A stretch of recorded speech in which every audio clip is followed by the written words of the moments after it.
I've read a lot of expedition stories over the years. After a while, you begin to think you've seen every way an expedition can go wrong.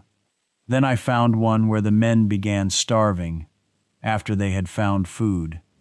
I honestly thought I'd misunderstood it, but every document kept telling me the same thing. 3 men spent months crossing the Australian interior.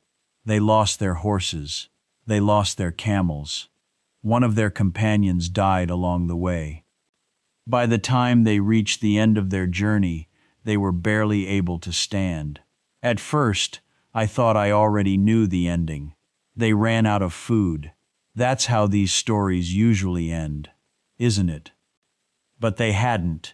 In fact, when they reached their final camp, they found exactly what every starving explorer hopes to find: fresh water, fish, birds, seeds. For the first time in months, survival actually seemed within reach. They began eating every single day, and somehow, that's when they started starving. How do you die of starvation after you've found something to eat? The more I looked into it, the stranger it became, because these men weren't alone beside that creek. For thousands of years, people had lived there too. That was another detail I couldn't stop thinking about. By then, I realized I'd been asking the wrong question. But before we can answer how 3 men slowly starved beside food, I think we need to go back to the beginning. Because this story didn't start with hunger. It started with applause. Imagine you're standing in Melbourne on a cold afternoon in August 1860. Around 15,000 people have gathered in a city park. Children sit on their fathers' shoulders. Brass bands play patriotic songs. 27 camels kneel in the mud, while artists and photographers struggle to capture the moment. Someone shouts, "Godspeed, Burke." Another voice answers, "Bring us back the inland sea." Nobody believed they were witnessing the beginning of a tragedy. They thought they were watching Australia conquer its last great unknown. History had something else in mind. Come with me, because I think the first mistake happened long before anyone started starving. Ever since I learned these men starved beside food, one question refused to leave me alone. If the ending seems so obvious to us now, why did almost nobody see it coming? Why did 15,000 people come to cheer them on? That doesn't sound like the beginning of a disaster. It sounds like the beginning of a victory. So I went looking for the first place our explanations stopped making sense. Newspaper reports, sketches, letters, government records. Anything that captured the world before anyone knew the ending. Because clearly they weren't seeing what we see now. The first thing I noticed wasn't Burke. It wasn't the camels. It was the crowd. Royal Park, Melbourne. It's August 20th, 1860. The expedition hasn't even moved yet. This wasn't a farewell. It was a celebration. The kind people only hold when they expect success. Brass bands filled the park with patriotic music. Children sat on their fathers' shoulders. People climbed fences, climbed onto wagons. Nobody wanted to miss history. Then I found an estimate that made me stop reading. 15, maybe 20,000 people. I checked the source twice. I thought it had to be wrong. Melbourne wasn't a giant city. That meant roughly 1 person in every 8 was there. That was the moment my first explanation began to fall apart. Crowds like that don't gather to watch failure. They gather because they expect the expedition to come home. Then I noticed something else. Nobody sounded frightened. I kept expecting warnings. Instead, I kept finding words like science, discovery, progress. Confidence seemed to be everywhere. Then another detail caught my attention. 27 camels. I remember stopping there. Why? Not horses. Camels. Imported from India at enormous expense. That isn't the decision of people taking shortcuts. The more I thought about it, the stranger it became. You don't import camels halfway around the world, unless you're taking the journey very seriously. Then I started reading the equipment lists. Wagon after wagon, scientific instruments, months of provisions, medicine, surveying equipment. Every page quietly argued against my first explanation. They hadn't wandered into Australia unprepared. Something else had gone wrong. Piece by piece, my first explanations started slipping away. Somewhere around this point, I stopped asking whether they'd prepared. They clearly had. Every piece of evidence kept pointing away from the answer I expected, which only made one thing harder to explain. If all these people, with all this money, all this planning, and all this confidence, still couldn't understand what awaited them, what exactly had they misunderstood? That's when I realized maybe I'd been asking the wrong question. Instead of asking what they carried into Australia, I needed to ask what they believed Australia was going to be. When I finished looking at the crowds, I thought I finally understood what this story was trying to tell me. They hadn't been careless. They hadn't wandered blindly into the interior. But the feeling didn't last. One question still refused to leave me alone. Prepared for what? So I left the newspaper headlines behind and started reading something I honestly expected to be boring. The expedition's inventories. Page after page, crates, equipment, supplies. At first, it looked exactly like the inventory I'd expected. Then I realized it wasn't ending. Flour, salted meat, tea, sugar, canvas, rope, spare harnesses, surveying instruments, blacksmith's tools, then another wagon, then another, then another. Somewhere around there, I realized I wasn't reading an inventory anymore. I was watching an expedition assemble itself. Wagon after wagon, crate after crate. It wasn't a packing list anymore. It was becoming a convoy. Then, one item stopped everything. A wooden dining table. Not a folding camp table. A proper dining table. I went back and read the line again. I kept expecting some note beside it. Some explanation. There wasn't one. Why? Why would anyone carry that across Australia? For a moment, it almost seemed absurd. Then another thought quietly replaced it. Nobody packs something that heavy unless they fully expect to keep carrying it. The more I looked, the harder that table became to ignore. Somehow, it felt like it belonged to a different Australia. So I kept reading. Then came the scientific instruments. Carefully packed, fragile, expensive. Another question appeared. These weren't objects for surviving uncertainty. They expected time, stability, a country willing to wait. Almost everything they carried seemed to expect that the journey would eventually slow down. By then, I found myself reading the inventories differently. I wasn't looking at what they packed anymore. I was looking at what each object quietly expected from the world. Every new crate seemed to assume the same thing, that tomorrow they would still be carrying it. Very little suggested they expected the continent to force impossible choices, to decide what stayed and what had to be abandoned. Then another pattern emerged, one I almost missed. I stopped looking at what the objects were. I started looking at where they'd come from. At first, I wasn't sure it mattered. Colonial Australia imported almost everything. But then I looked again.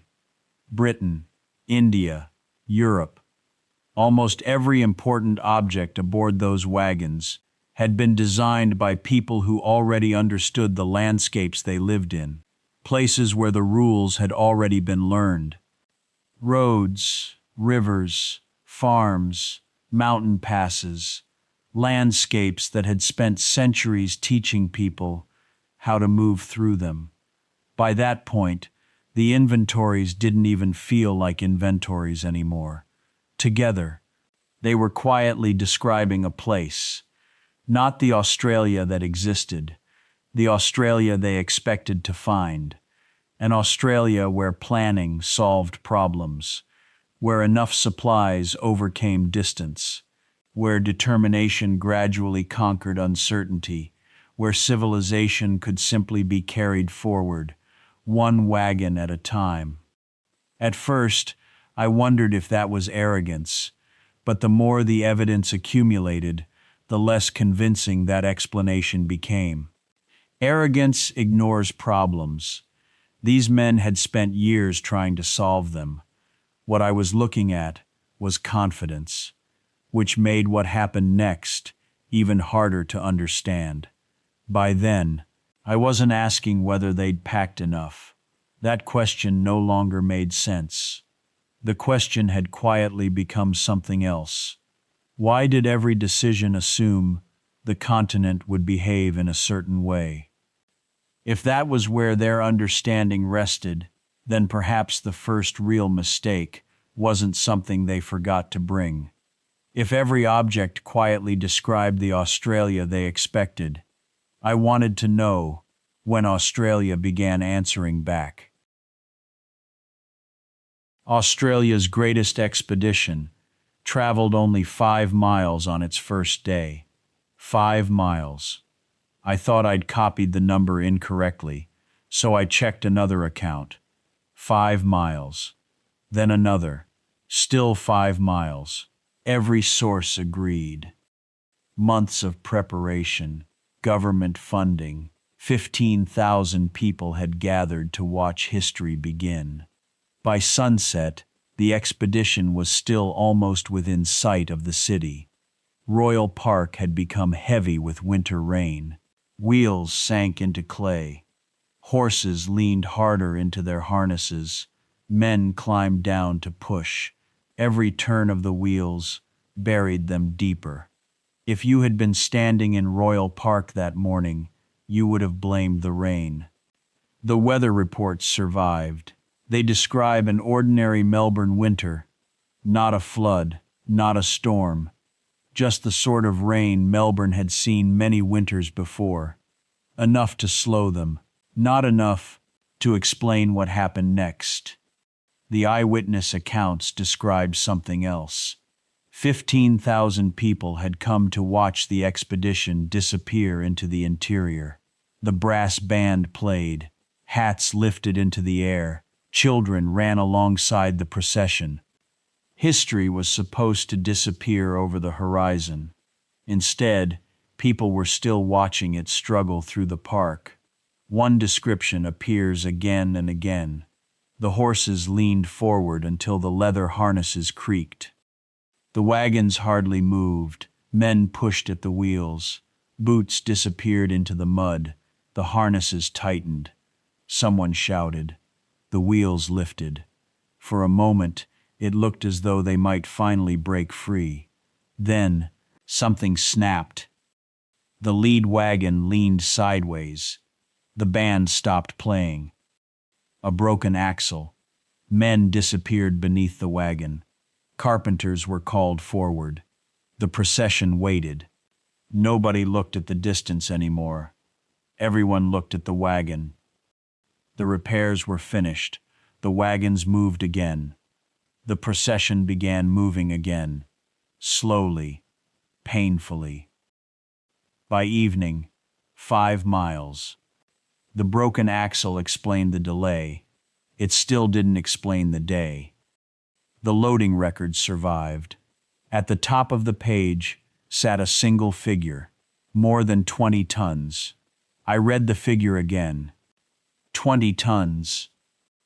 Suddenly, those 5 miles didn't seem quite so mysterious anymore. 20 tons of what? The next page answered the question. I expected silverware, luxuries, something obviously ridiculous. Instead, flour, medical supplies, navigation instruments, repair tools, spare harnesses, food, almost everything belonged. One line didn't belong: the mahogany dining table. I'd seen that line before, then it simply disappeared from the records. That made sense. If anything should disappear first, it would be the table.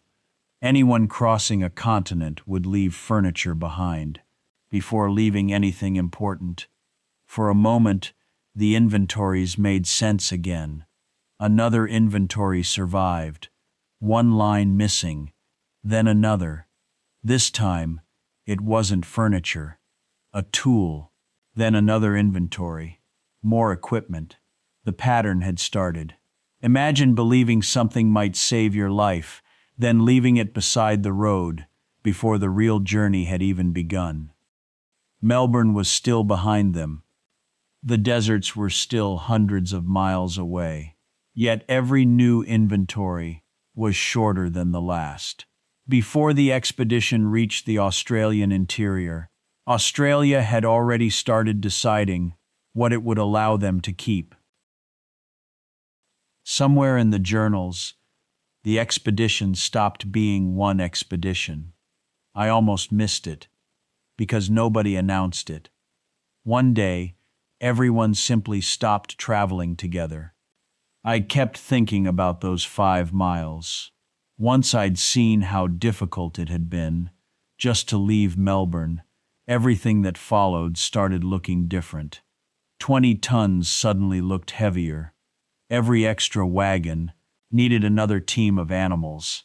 Every repair stopped everything behind it. For the first time, I stopped imagining the expedition as one long line. It had become a queue. Every delay created a choice: wait, or leave someone behind; carry everything, or begin traveling differently. Eventually, one question became difficult to avoid. What if everyone stopped traveling together? By the time that question appeared, it almost felt like the only sensible answer. I have to admit, if I'd been standing beside Burke that day, I think I'd have signed the same order. The advance party would move ahead. The heavier wagons would follow more slowly. Less weight, more speed. Nothing about the order sounded reckless. If anything, it sounded practical. Then something odd happened. I wasn't comparing one diary to another anymore. I was comparing different worlds. One man was describing country the others hadn't reached. Another was still repairing wagons. Another hadn't even arrived at the previous camp. I stopped reading. Somewhere between those pages, I'd lost the expedition. At first, I didn't think that mattered. They're all traveling north. They're following the same route. They'll meet again. That was the plan. Then I found the depot system. I remember feeling relieved. Finally, it felt as though someone had solved distance itself. Leave food, leave supplies, leave messages. If one party arrived first, the others would know exactly where to find them. For a while, it felt as though someone had solved distance itself. The wagons were no longer traveling together. Neither were the decisions. Then I started laying the dates beside one another. One group arrived. 4 days later, another left. They had missed each other.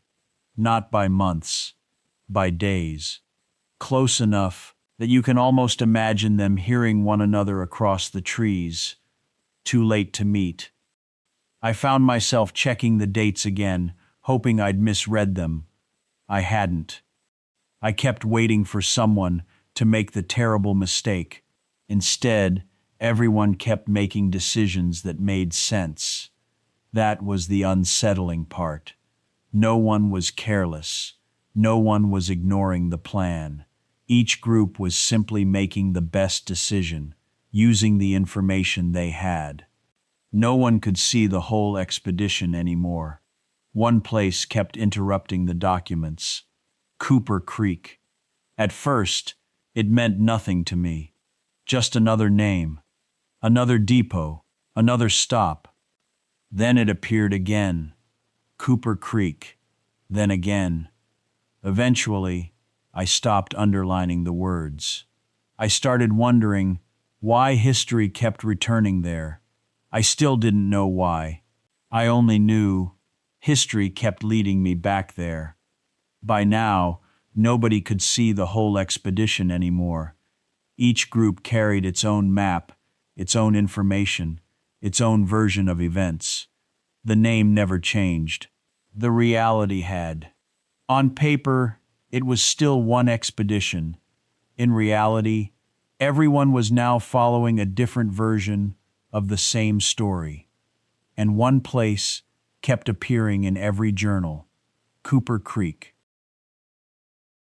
Burke's party finally reached Cooper Creek. By then, I thought I understood the story. The expedition had become separated. They'd missed one another. Supplies were running out. Honestly, I thought the mystery was over. From there, I thought history would simply become sad. Then, I reached the next journal. Water, fish, birds, seeds. I actually stopped reading, because none of those words belonged in the story I thought I was reading. I'd spent the last movement watching an expedition slowly run out of certainty. Now, the journals were describing abundance. Not everywhere, not endlessly, but enough to make me pause. If this was the place I'd imagined, those pages shouldn't have existed. I remember relaxing. Honestly, I thought this was the point where everything finally began turning around. The depot had failed them. The separation had nearly destroyed them. But now, they'd found a place that could keep them alive. For the first time in a long while, the story felt as though it was finally moving toward hope. The entries become strangely ordinary. Someone catches fish, someone gathers seed, another meal is prepared, another day passes. Nothing about those pages sounds desperate. If you'd opened the journals there, without knowing the ending, you'd probably think the worst was over. I know I did. Then, I turned the page. They were weaker. Another page. Still weaker. They were eating. Yet walking became harder. Standing became harder. Even the journal entries became shorter. I went back a page. They'd eaten. I turned forward again. They were weaker. Those two facts refused to stay together. At first, I thought they simply weren't eating enough. That felt reasonable. Until one word kept appearing. Nardu. A few pages later, Nardu. Then again, Nardu. Eventually, I stopped underlining the sentences. I started underlining the word. The journals mention it almost casually. Ground into flour, made into cakes, eaten again, and again. Still, the men grew weaker. For a while, I thought I'd found the answer. Maybe Nardu was the problem. Maybe they'd trusted the wrong food. That belief lasted right up until another question appeared. If this food couldn't keep anyone alive, why had people been living beside Cooper Creek for thousands of years? The journals weren't describing an empty wilderness. Families had lived beside Cooper Creek for generations. Children grew up here. People hunted here. gathered here, returned here. I stopped for a moment, because I suddenly realized these weren't the only people eating this country. The men were finding fish. So was everyone else. The men were gathering seed. So was everyone else. They were standing beside the same creek, living beneath the same sky. Yet every new journal entry sounded different. I couldn't make those pages agree with one another. The land was offering food. The men were eating it. Other people had lived there for countless generations. Yet the journals kept describing the same quiet decline. Less strength, less energy, less hope. I read those entries more than once. I kept waiting for one of those facts to disappear. None of them did. Every page insisted they were eating. Every page insisted they were getting weaker. The documents refused to choose between them. And that's when I realized the answer probably wasn't hiding in the food. It was hiding in something they didn't know. I kept coming back to one word, Nardu. It had followed me through the journals for pages, quietly, repeatedly, never announced as anything important, just Nardu. After a while, I stopped asking why the men kept eating it. I started asking why everyone else seemed to understand it. So I started reading anything I could find. The journals, later accounts, botanical descriptions, anything that explained why this one plant kept appearing beside Cooper Creek. At first, everything sounded ordinary. It was food. People had been eating it for generations. If anything, that made the mystery harder. Because if it really could sustain life, why wasn't it sustaining Burke's party? Then, I found something I hadn't been looking for. Not another diary or an inventory. A description of preparation. Not eating, preparing, grinding, washing, waiting, grinding again. Nothing about it sounded remarkable. Nothing sounded secret. Nobody described it as a discovery. They described it as something people simply did, like something learned so young, nobody thought it needed explaining anymore. I stopped reading, went back, read it again. Those weren't instructions. They were generations. Until then, I'd been counting knowledge the way I'd counted flour, wagons, tools, as though it could be packed and carried north. This wasn't like that. This lived in repetition, in memory, in families, in watching someone older than you do the same thing, until one day you realized your hands already knew how. And suddenly, I wasn't thinking about Nardu anymore. 5 miles, 20 tons, the dining table, the abandoned equipment, the broken axle, the depots, the scattered parties. Cooper Creek. For the first time, they no longer looked like separate problems. They looked like the same mistake, wearing different clothes. I went back to Burke's journal, not because I expected another clue, because I was reading it differently now. The handwriting changes, almost too gradually to notice. The sentences become shorter. Days begin disappearing between entries. Sometimes there are only a few words. Then there isn't another page. I sat looking at the silence that followed, for longer than I expected. History hadn't described the ending. It had simply run out of words. Gray's journal had already fallen silent, then Wills's, then Burke's. One voice after another, the expedition disappeared from the page. Only John King remained. I found myself reading his story more slowly. Not because he survived, because he survived in the same country, the same creek, the same seasons, the same landscape. Eventually, the Yandruwanda people helped keep him alive. I kept thinking about that. King hadn't crossed into a different Australia. He had crossed into a different understanding of the same one.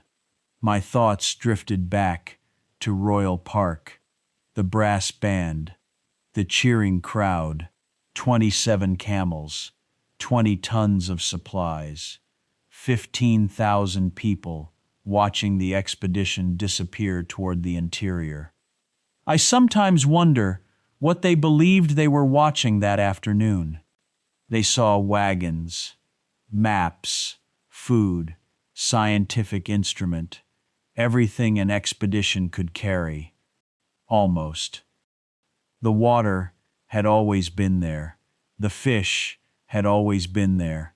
The seed had always been there. The people had always been there. The country hadn't been waiting to become generous. It already was. Preparation can be packed onto wagons. Understanding has to be learned. They didn't starve because Australia had nothing to offer. They starved beside food because they had reached a country they had prepared to cross, but never truly learned to see. It had begun with brass bands. It ended with silence.